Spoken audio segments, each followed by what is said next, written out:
one of those videos that you make and you're hoping somebody watches it because this is going to help you so much in differentiation of logarithmic functions. So I just want to go over these rules quickly of expanding logarithmic functions.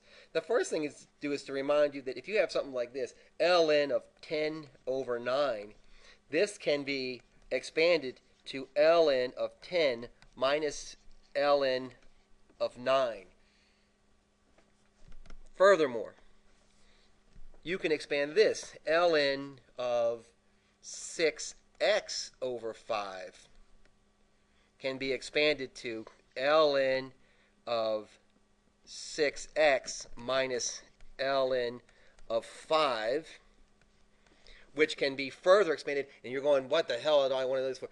You'll see why in just a second. If I expand this more, say this is the same as ln of 6 plus ln of x minus ln of 5. Well, this made a huge difference. And the reason that this did make such a huge difference is because ln of 6 is a constant. It's a number where the first derivative of a constant is 0. This is also a constant value. The first derivative of this is 0. And ln of x is really, really easy. So if you knew that, it would be much easier for you to differentiate. Although it probably would not be necessary in this specific case. Here's a really crucial skill, because this is where I think is kind of the money shot here, and it's this. If I take ln of something that's rather tough looking like this, and you're definitely going to see this on the exam, that'd be the third root of that thing, x squared plus 1. Well, you can start to break this thing out, and you can say, okay, well, this is ln of x squared plus 3 squared minus ln of x times the cube root of x squared plus 1. Where would I go from here? I guess the first thing I'd do, if I'm being honest with you, is I'd set myself up not to screw this up, so I'd put these brackets here. So then I'd do this. I'd use that first rule here, and I'd say that this is 2. This 2 is this one. Just rolling this thing back, because that's a property of log functions, isn't it?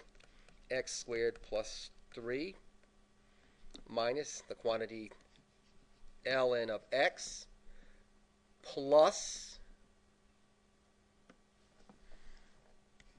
ln, and I'm going to go ahead and change this radical here into a rational exponent, so x squared plus 1 to the 1/3 power, right? So hopefully you see I've tried to set myself up for success here by leaving these square brackets here. Square brackets and regular parentheses are no different. I use square brackets when I'm afraid I'm going to forget something, so it's a kind of a reminder thing for me. Any parentheses would have done just fine. So I'm just going to rewrite this. There is no property for this, so this stays the way it was. So it stays 2 ln of x squared plus 3, which is very differentiable. You could do that. Minus, I'm just distributing this negative sign in, ln of x. I'm going to go ahead and I'm going to roll this 1/3 forward as I put that in there. So there, this negative sign is because of this. The 1/3 rolls out to the front, right? That's the fourth property of logarithmic functions. Ln of x squared plus 1. Maybe you're looking at this and you're like, this doesn't look easy for differentiation. Once we go over what the differentiation of this looks like, you'll see this is really easy. Differentiating this hunk of crap would be really difficult. But once you break it out, once you review these rules for expanding logarithmic functions, it will be so much easier for you to differentiate this. So I hope that you're paying attention and that you're remembering some of these rules that you learned in Algebra 2 and Pre-Cal. So hope it was helpful. If you have any questions or comments, let me know. And if you haven't already